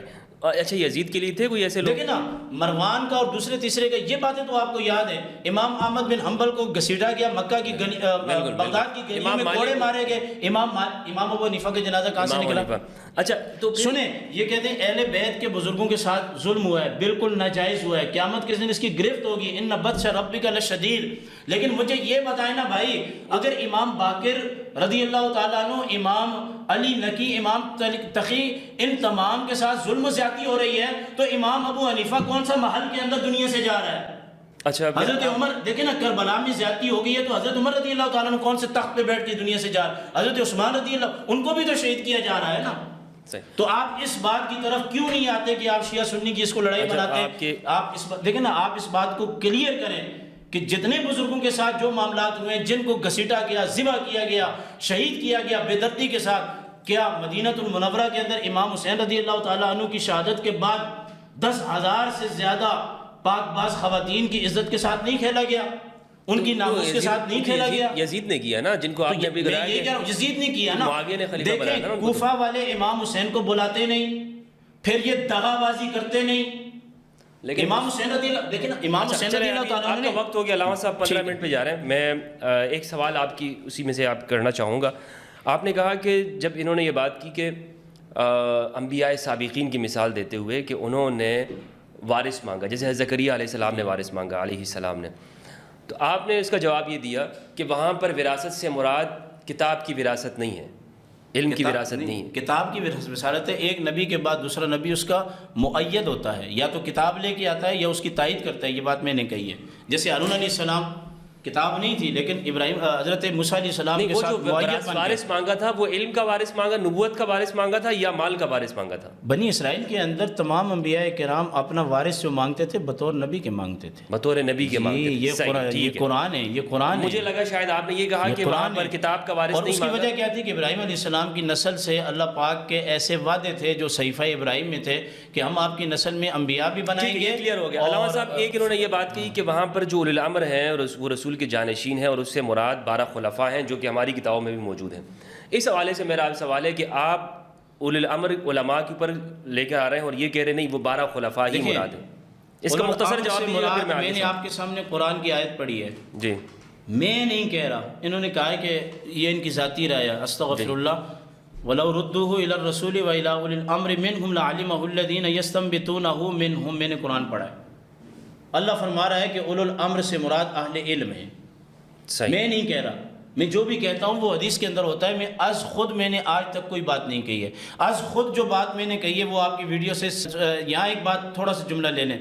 ایران تو امام مہدی رضی اللہ تعالیٰ، سنیں، امام مہدی رضی اللہ تعالیٰ عنہ کی پیروی کر رہا ہے نا، تو اس کے 300 راکٹ جو ہیں وہ کیوں کسی کو مار نہیں رہے؟ چلیں وہ نہیں کیوں نہیں، پھر آپ جب دیکھیں گے سیاسی باتیں تو کر رہے ہیں کہ امت ذلیل ہو رہی ہے۔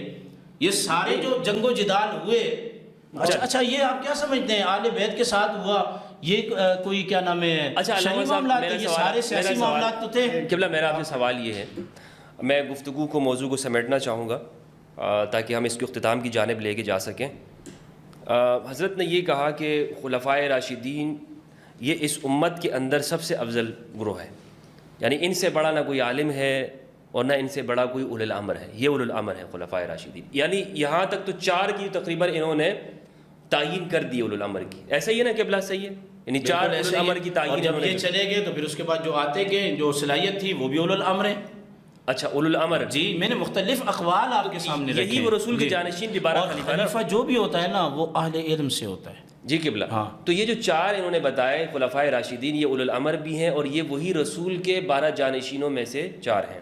ذرا آپ مجھے بتائیے گا کہ شیعہ نقطہ نگاہ سے جو رسول کے جانشین ہیں وہ اولو الامر اور جانشین کس طور پر ہے اور وہ کون کون سے ہیں، یہ بتا دیجیے تاکہ میں اگلا سوال آپ کی جانب۔ بسم اللہ۔ دیکھیں ناراض مت ہوئیے گا مفتی صاحب کی باتیں جو ہیں نا وہ میرا خیال ہے کہ مبنی پر حکمت نہیں تھی، جذباتی باتیں کرنے سے آپ اپنی دلیل منوا نہیں سکتے، اور جو بات مفتی صاحب نے کہی ہے اب میں چاہتا ہوں کہ ہم اس کو ٹھیک طریقے سے سمجھیں۔ میں نے جو سوال کیا تھا اس کا ہدف یہ تھا کہ میں نے ان سے پوچھا کہ جو خلافتیں بنی اللہ ہم سے پوچھے گا، انہوں نے کہا نہیں بنی۔ اس سے پہلے انہوں نے کہا کہ اللہ کے رسول کے مصلی کے وارث جو ہیں حضرت ابوبکر ہیں، علم کے وارث حضرت ابوبکر ہیں، ایسا ہی جی۔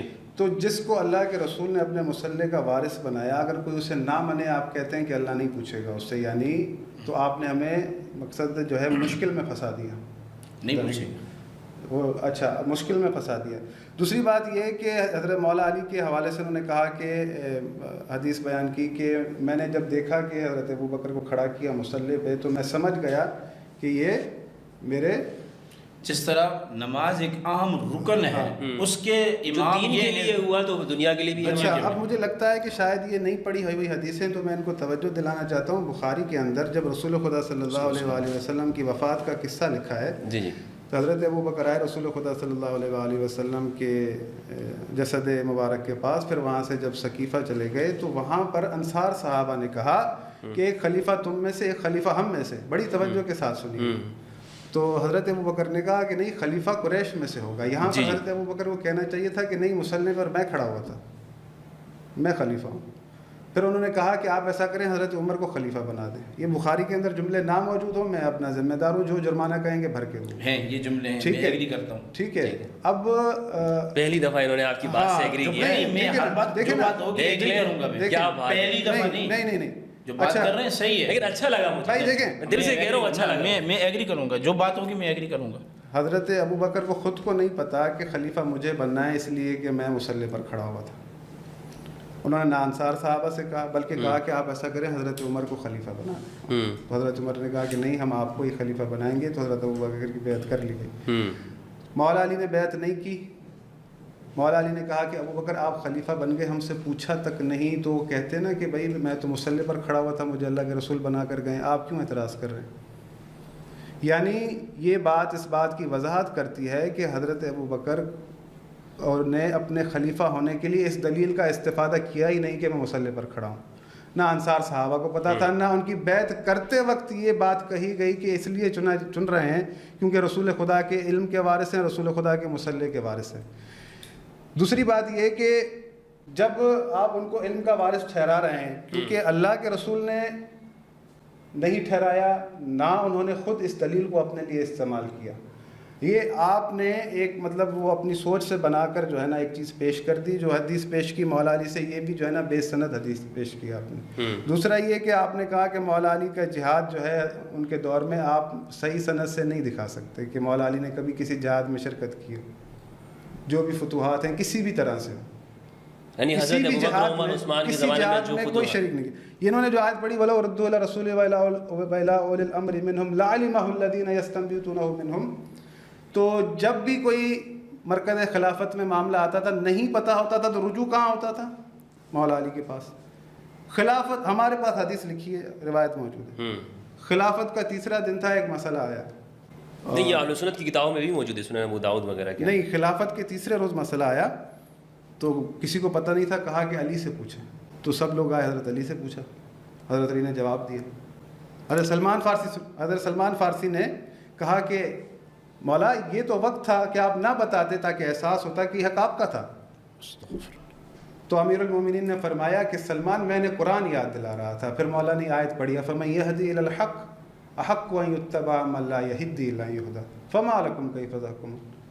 حق یہ ہے کہ جو حق کی طرف ہدایت کرے پیروی اس کی جائے، نہ کہ اس کی پیروی کی جائے جو خود محتاج ہدایت ہو. فما لکم کیف تحکمون، تم کیسی قضاوت کرتے ہو. مولا کہہ رہے ہیں میں ان کو قرآن یاد دلا رہا ہوں. آپ جو یہ ایک نئی چیز لے کر آ گئے کہ بھئی یزید کو بھی اللہ نے خلیفہ بنایا، فلاں کو بھی اللہ نے حکومت ملی، فلاں کو حکومت ملی. بات یہ ہے کہ اللہ نے ہمیں دنیا میں رپورٹ بنا کر بھیجا ہے. اللہ نے کب کسی کو روکا ہے کہ اگر کوئی کسی مسند کو حاصل کرنا چاہے اللہ کرنے نہیں دے گا. فرعون اگر بیٹھا تھا تخت و تاج حاصل کر کے، تو جو حاصل کرنا چاہتا ہے، یہ تو یزید نے بھی آیت پڑھی تھی کہ قل اللہم مالک الملک تؤتی الملک من تشاء وتنزع الملک ممن تشاء وتعز من تشاء وتذل من تشاء. نہیں، یہ تعز و تذل آگے خود پڑھ رہی ہے. یہ میں جب یہ تو میں کہہ رہا ہوں نا، میں پڑھ رہا ہوں نا، یزید نے پڑھی. نہیں، یہ تو یزید نے بھی اپنی حکومت کے لیے پڑھی تھی کہ مجھے اللہ نے جو عزت دی ہے. میں نے ان میں کہا ہے کہ نبیوں کو بھی حکومت دی. آپ میری باری میں مت پڑھیں. یہ بھی بی بی زینب سلام اللہ علیہ نے کہا کہ یہ اللہ کی طرف سے عزت نہیں ہے، بلکہ اللہ نے کہا ہے کہ ہم نے کافروں کو مہلت دے رکھی ہے، یہ مہلت ہے تیرے لیے. تو بھائی اللہ نے ہمیں ریوارڈ نہیں بنایا. اللہ رب العالمین فرماتا ہے وَلَوْ يُؤَاخِذُ اللَّهُ النَّاسَ بِمَا كَسَبُوا مَا تَرَكَ عَلَى ظَهْرِهَا مِنْ دَابَّةٍ وَلَكِنْ يُؤَخِّرُهُمْ إِلَىٰ أَجَلٍ مُّسَمًّى فَإِذَا جَاءَ أَجَلُهُمْ فَإِنَّ اللَّهَ كَانَ بِعِبَادِهِ بَصِيرًا. اللہ اگر لوگوں کو ان کے اعمال کی وجہ سے پکڑتا تو پورے روئے عالم میں نہ کسی چرند کو چھوڑتا نہ پرند کو چھوڑتا، پر دنیا چل ہی نہ پاتی. اللہ نے تمام کے تمام معاملات کو مؤخر کہاں رکھا؟ قیامت کے لیے. اللہ نے جسے ہادی بنا کر بھیجا ہے، اگر لوگ اس کو نہیں پسند کرتے، لوگ اٹھا کے آج کل کے حکمرانوں کو بنا دیتے ہیں، یا انہوں نے حکومتوں کا ساتھ دیا، یزید بنا، مروان بنا، عبد الملک بن مروان بنا. ہاں اللہ نے نہیں روکا لوگوں کا راستہ، اللہ نے لوگوں کو آزاد چھوڑا ہوا ہے. یہ تمہارے لیے ہدایت کا راستہ ہے، یہ تمہارے لیے کفر کا راستہ ہے، جسے چاہو چن لو. اب جو ظلم کر رہا ہے اللہ اس قدر سخت ہے کہ وَلَا تَرْكَنُوا إِلَى الَّذِينَ ظَلَمُوا فَتَمَسَّكُمُ النَّارُ وَمَا لَكُم مِّن دُونِ اللَّهِ مِنْ أَوْلِيَاءَ ثُمَّ لَا تُنصَرُونَ. ظالم کی طرف مائل بھی نہ ہونا. اگر تم ظالم کی طرف مائل ہوئے تو بغیر حساب کتاب کے تمہیں جہنم میں ڈال دیا جائے. لعنت اللہ علی الظالمین، ظالموں پر اللہ کی لعنت ہو. جہاں اس قدر حساسیت ہے تو پھر یہ حدیث کی کیا کریں گے آپ کے؟ کہتے ہیں کہ بھئی جو بھی مسلط کر دیا جائے اس کی اطاعت اللہ نے واجب کی ہے. کیوں بھائی؟ اللہ کے رسول محمد مصطفیٰ حضرت آدم سے لے کر تمام نبیوں کے وارث اتنی مشقتیں اٹھائی، اتنے مشکلات کاٹی، اتنی زحمتیں اٹھائیں، دین اسلام پہنچایا لوگوں کے پاس. اب رسول کہہ کر جا رہے ہیں جو تم پر مسلط ہو جائے اس کی اطاعت کرنا. کیا یہ دین اسلام کے ساتھ ناانصافی نہیں ہے، دھوکہ نہیں ہے؟ کہ اللہ کے دین کے ساتھ تہمت نہیں ہے، اللہ کے نظام کے اوپر تہمت نہیں ہے کہ آپ لوگوں سے کہیں کہ بھئی جو آپ پر مسلط ہو جائے وہ اللہ نے اس کی اطاعت واجب کی ہے.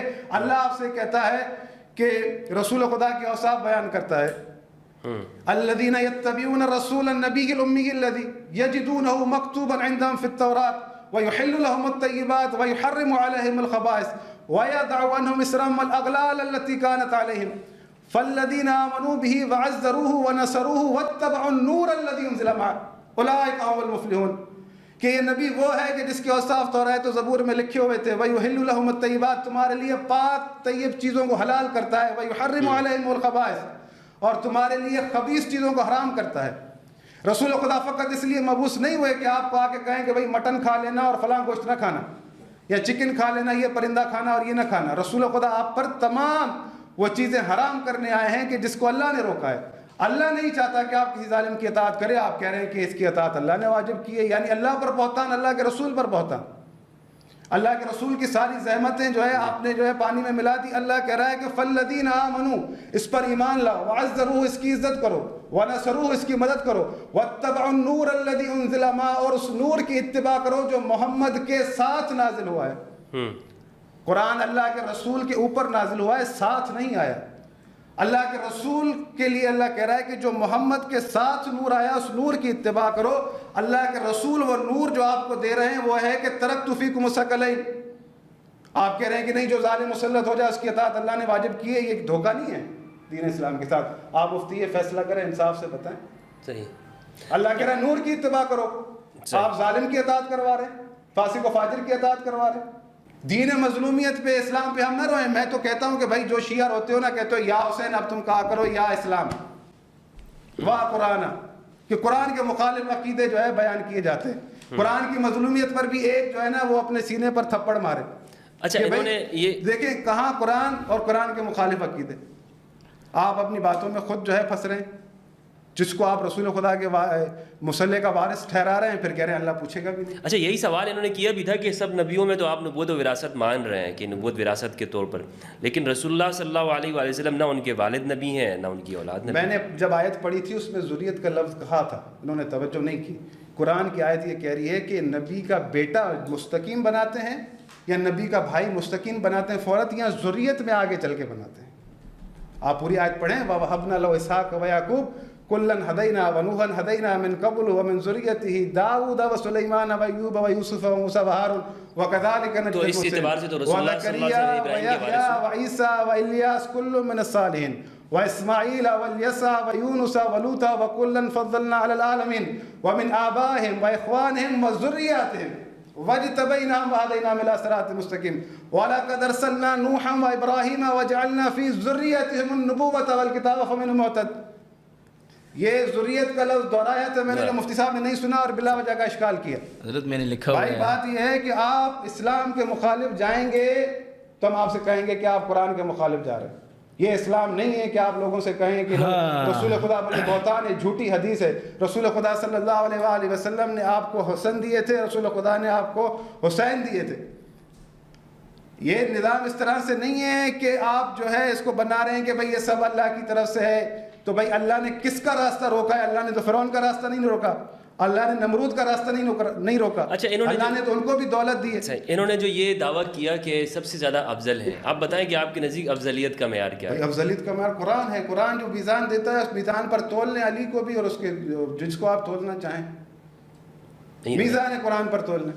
آپ ثابت کر کے دکھا دیں کہ امیر المومنین سے بڑھ کر کوئی عالم ہو۔ مفتی صاحب نے دلیل دی تھی، مجھے آج تک ہنسی آتی ہے کہ کیا دلیل دی مفتی صاحب نے، تو مجھے شرم آ رہی تھی کہ یار میں کیسے ان کو کاؤنٹر کروں کہ یار مفتی صاحب یہ کیا آپ نے جو ہے نا یہ دلیل دی ہے کہ میں جو ہے نا اب اس میں پریشان ہوں۔ انہوں نے کہا کہ حضرت ابو بکر نے وہ حدیث بتائی تھی رسول خدا کو کہاں دفن کرنا ہے، یہ جو ہے ان کو پتہ تھا لہذا وہ عالم ہے۔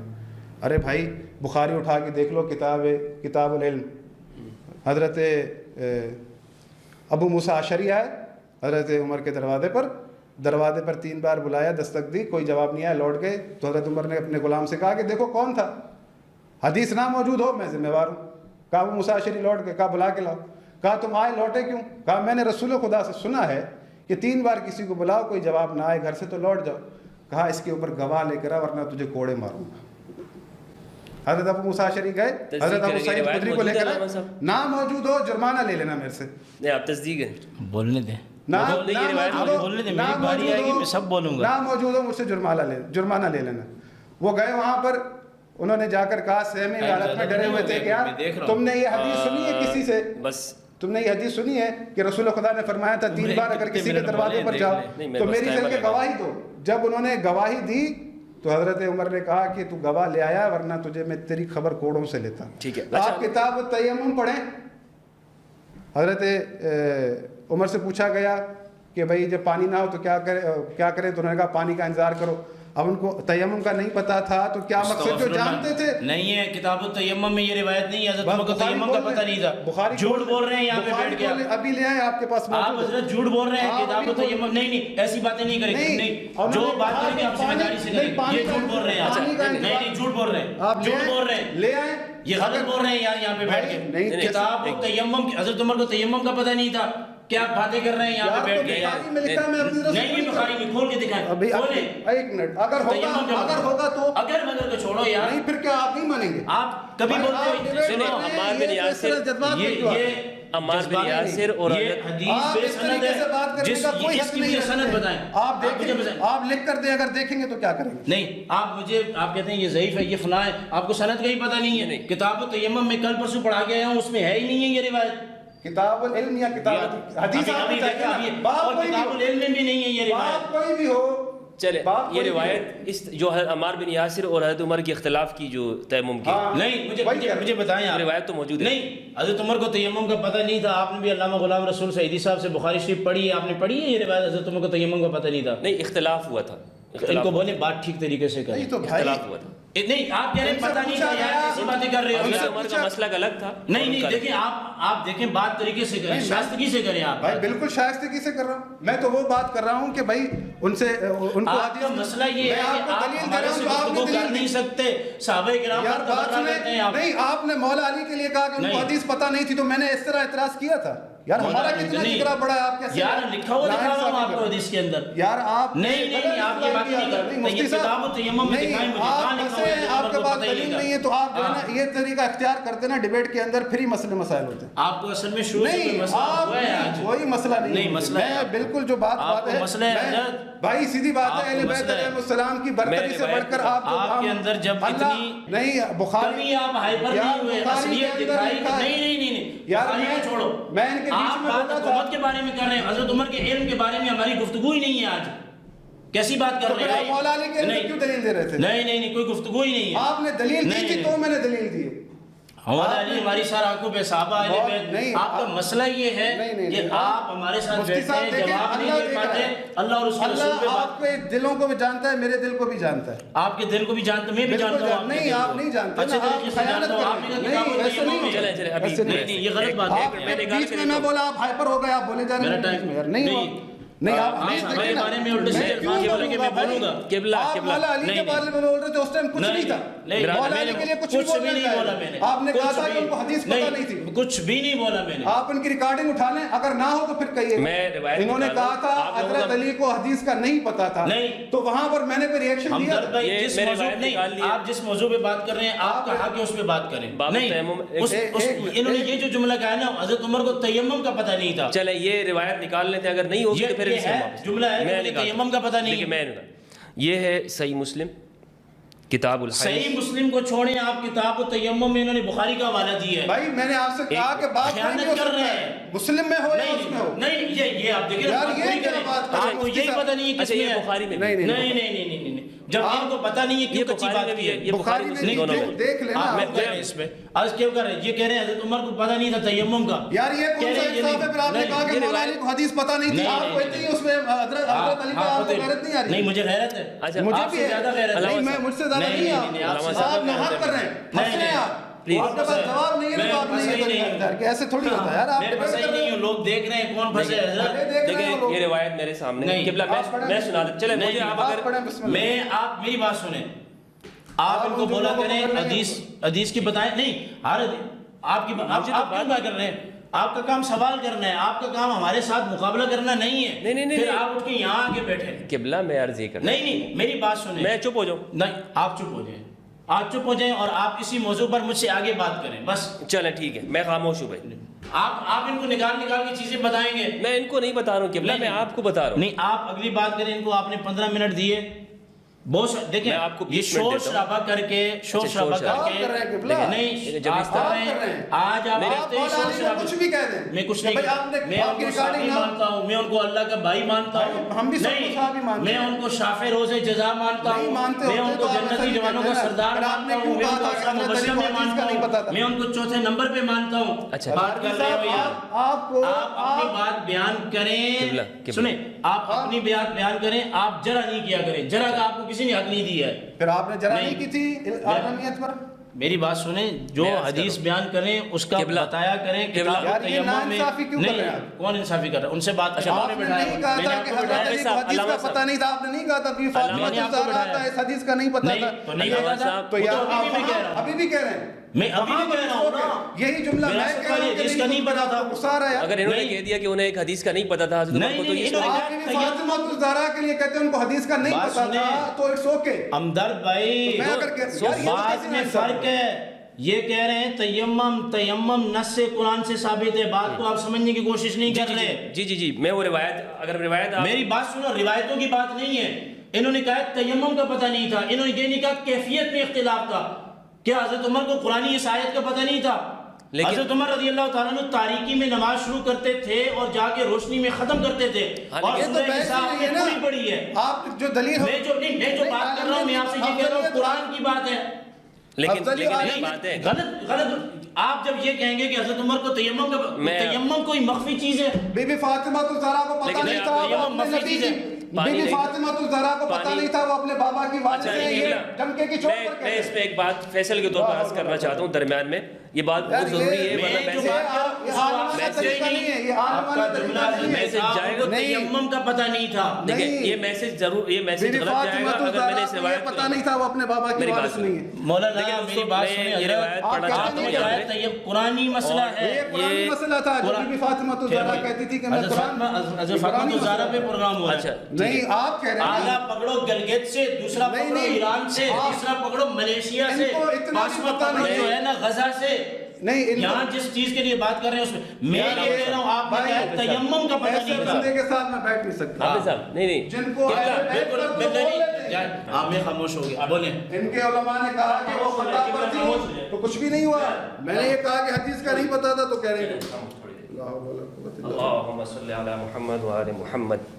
اچھا یہ جو ناظرین علامہ عبدالقادر ہزاروی صاحب اور حافظ سجاد زہرائی صاحب یہ جو روایت کی یہاں پر بات ہو رہی ہے تیمم سے متعلق، اس کو میں کلیئر کرتا چلوں کہ یہ مسئلہ کیا ہے. یہ روایت ہماری کتاب میں موجود ہے، صحیح مسلم کی روایت کا نمبر ہے 820 اور صحیح بخاری کے اندر بھی موجود ہے کتاب التیمم کے اندر. شعبہ سے روایت ہے، وہ کہتے ہیں کہ ہمیں حکم نے بیان کیا، انہوں نے زر نے، انہوں نے سعید بن عبد الرحمن بن ابزہ سے، انہوں نے اپنے والد سے کہ ایک آدمی حضرت عمر رضی اللہ تعالیٰ عنہ کے پاس آیا. فقال انی اجنبت فلم اجد ماء. اس آدمی نے کہا کہ میں جنبی ہو گیا ہوں لیکن میں پانی نہیں پاتا ہوں. تو حضرت عمر نے کہا کہ لا تصلی، تم نے نماز نہیں پڑھنی. یعنی وہ بندہ جنبی ہے، اس کے پاس پانی نہیں ہے، اب لازمی بات ہے شریعت کا حکم ہے کہ آپ نے تیمم کرنا ہے، یعنی مٹی کے اوپر ہاتھ ماریں. اور تو حضرت عمر نے کہا کہ لا تصلی، تم نماز مت پڑھو. حضرت عمار بھی وہاں موجود تھے، انہوں نے کہا، عمار بن یاسر رضی اللہ تعالیٰ عنہ، انہوں نے فرمایا اما تذکر یا امیر المؤمنین، اے امیر المؤمنین حضرت عمر رضی اللہ تعالیٰ عنہ، کیا آپ کو یاد نہیں اذ انا وانت فی سریۃ، کہ جب آپ اور میں ایک جنگ میں تھے، فاجنبنا فلم نجد ماء، ہم وہاں پر جنبی ہو گئے تھے، یعنی ہم پر غسل فرض ہو گیا تھا اور ہم نے وہاں پانی نہیں پایا تھا. فاما انت فلم تصلی، آپ کی بات جہاں تک ہے تو آپ نے نماز نہیں پڑھی. واما انا، اور جہاں تک میری بات ہے تو میں نے کیا کیا تھا، فتمعقت فی التراب وصلیت، تو میں نے مٹی کے اندر اپنے آپ کو لوٹ پوٹ کر لیا تھا، جیسے پوری مٹی کے اندر اپنے آپ کو جیسے رول کر لیا تھا میں نے اپنے آپ کو، وصلیت، اور میں نے نماز پڑھی تھی. فقال النبی صلی اللہ علیہ وآلہ وسلم انما کان یکفیک ان تضرب بیدیک الارض. اور یہ جب رسول اللہ صلی اللہ علیہ وآلہ وسلم کے پاس پہنچی اور میں نے بتایا کہ حضرت عمر نے یوں کہا اور میں نے یہ کام کیا، یعنی جنبی ہم ہوئے تو میں نے مٹی میں لوٹ پوٹ ہو گیا، تو رسول اللہ صلی اللہ علیہ وآلہ وسلم نے مجھ سے کہا ہے عمار آپ کو صرف اتنا ہی کافی تھا، یہ لوٹ پوٹ ہونے کی کیا ضرورت تھی کہ آپ اپنے زمین کے اوپر ہاتھ مارتے اور اپنے اس سے چہرے کے اوپر اور ہاتھوں کے اوپر مسح کرتے. ثم تمسح بہما وجہک وکفیک. فقال عمر اتق اللہ یا عمار. تو حضرت عمر نے حضرت عمار سے کہا، جب یہ واقعہ حضرت عمار نے سنایا، یہ اس وقت کا واقعہ کہ جب حضرت عمر امیر المؤمنین تھے، تو حضرت عمر نے کہا کہ اتق اللہ یا عمار، اللہ سے ڈرو اے عمار. ان شئت، تو جب یہ بات کہی تو حضرت عمار نے کہا قال ان شئت لم احدث به، اگر آپ چاہتے ہیں تو پھر میں اس واقعے کو کسی کے سامنے بیان نہیں کروں گا. قال الحكم وحدثنيه ابن عبد الرحمن ابن ابزة عن أبيه مثل حديث زر قال وحدثني سلمة عن زر في هذا الاسناد الذي ذكر الحكم. فقال عمر نوليك ما توليت. یہ واقعہ جب بیان کیا تو حضرت عمر رضی اللہ عنہ نے کہا آپ نے جس چیز کی ذمہ داری کو اٹھا لی ہے ہم اس سے آپ ہی پر ڈال دیں. یعنی یہ حضرت عمر نے وہاں پر یہ بات کہی. تو اس میں اتنی بات ہے کہ حضرت عمر کے دور میں یہ واقعہ ہوا تھا، حضرت عمار نے بیان کیا، جس کو حضرت عمار نے ان کے سامنے کہا کہ فلاں واقعے کے اندر آپ نے نماز نہیں پڑھی تھی اور میں نے حضرت تیمم کر کے نماز پڑھ لی. انہوں نے یہ روایت نہیں انہوں نے کہا حضرت عمر کو تیمم کا پتہ نہیں تھا. بس بات یہ ہے، یہ کیفیت کے اندر جائیں گے. اس سے کیا ثابت ہوا؟ آپ چھوڑ دیں، میں آپ سے بات نہیں، ابھی بات وہ کر رہے ہیں، تو یہ میں آپ سے بات نہیں کر رہا. دیکھیں میں آپ سے بات ابھی وہ پڑھ رہا ہوں. یہ تہمت لگا رہے ہیں، ان کو کوئی تہمت نہ لگے. نہیں، یہ جو حربہ استعمال کر رہے ہیں نا، کون سا حربہ؟ تہمت والا لگا ہے، انہوں نے کہا ہے کہ حضرت عمر کو تیمم کا نہیں پتا تھا. یہ غلط کہا ہے آپ نے. تو آپ نے کیوں کہا؟ نہیں، چلے آپ اس کو یوں کہیں، تہمت کے طرز پر کیوں بیان کر؟ تہمت وہ ہوتی ہے جو پس پشت ہوتی ہے. میں آپ کے سامنے بیٹھ کے کہہ رہا ہوں آپ نے غلط جملہ کہا ہے. آپ مجھے بات کرتے ہیں آپ جناب کر کے صحابہ کے لیے آپ کو الفاظ نہیں ملتے. نہیں چلے قبلہ یہ بتائیں کہ یہ اس روایت کی روشنی میں کیا لفظ استعمال ہمارے موضوع کے ساتھ اس کا کیا تعلق ہے؟ یہ بتائیں آپ کا اس موضوع سے کیا بات ہو رہی ہے عالمیت پر. نہیں ہمارے موضوع کے ساتھ ایک دوسری بات اس کو کلیئر کریں. آپ نے مجھے یہ کہا ہے کہ زرعی صاحب آپ کے ساتھ بیٹھنا چاہتے ہیں, پھر ان کو کیا مسئلہ ہے کہ اٹھ کے کبھی ادھر بھاگ رہے ہیں کبھی ادھر بھاگ رہے ہیں؟ آپ تہمتیں لگا رہے ہیں, میں آپ کے ساتھ بیٹھوں, آپ علمی گفتگو کر رہے ہیں, آپ غلط بات کر رہے ہیں, آپ غلط بات کر رہے ہیں. آپ اس کے ساتھ بیٹھیں جس کے ساتھ آپ کا مزاج ملتا ہے. آج آپ نے مجھے شروع سے ٹوکنا شروع کیا, شروع سے آپ نے, تو آپ کیا چاہتے ہیں وائرل ہو جائے؟ چلے بھائی کرو ان کو وائرل یار, کرو ان کو وائرل. تو کیسے بات کرتے ہیں یار؟ میرے ساتھ 10 پروگرام کر کے آج آپ کیسے باتیں کر رہے ہیں یار؟ پڑھنے والے ہیں, میرے مزاج میں دیکھیں, آپ اپنا مزاج دیکھیں. 5 منٹ ہے ہمارے پاس, صرف 5 منٹ. پروگرام اختتام جا رہا ہے, میں اختتام کر رہا ہوں. اور آج کا جو ہمارا موضوع تھا اولو الامر کے حوالے سے, اس پہ گفتگو ہوئی. تھوڑی سی درمیان میں جو تلخی بھی ہوئی, لیکن نہیں کوئی تلخی نہیں, علماء کرام ہیں, بہت جذبات ہیں, تلخی نہیں ہے. یہ آپس میں یہ دیکھیں گفتگو ہونی چاہیے, اور میں تلخی نہیں ہے. لیکن مجھے حیرانگی ہے جو بندہ میرے ساتھ 10 پروگرام کرتا ہے وہ آج اچانک اس طرح کی وہ یہ گفتگو کہہ کیوں رہے کر تھے کہ رہا بھائی ہے؟ ہزاری صاحب ہمیشہ سے آپ لوگ انہوں نے کہا کہ تلخ کلامی ہوئی تو میں نے کیا کہا جذبات ہوئے. آخری جملہ آپ اس پروگرام کے حوالے سے کہنا چاہیں, جو آپ کے مدعا ہے اس پہ آخری جملہ. ایک منٹ بات سنیں. بات یہ ہے کہ جب آپ اس پروگرام میں آتے ہیں, اس پلیٹ فارم پر آتے ہیں, کہ کوئی بھی پلیٹ فارم ہو, اگر آپ کے پاس علمی دلائل ہیں تو بات کیا کریں, جذباتی بات نہ کیا کریں. لوگ یہاں پر آپ کی جذباتی باتیں سننے کے لیے بیٹھے نہیں ہیں, لوگ آپ سے دلیل چاہتے ہیں, اور خدا کی قسم زندہ وہی رہے گا جس کے پاس دلیل ہوگی. بات یہ ہے کہ مجھے جس گھر کے ساتھ میں کھڑا ہوں, جس کتاب کے ساتھ میں کھڑا ہوں, مجھے اس پر یقین ہے کہ وہی حق ہے, وہی سچ ہے.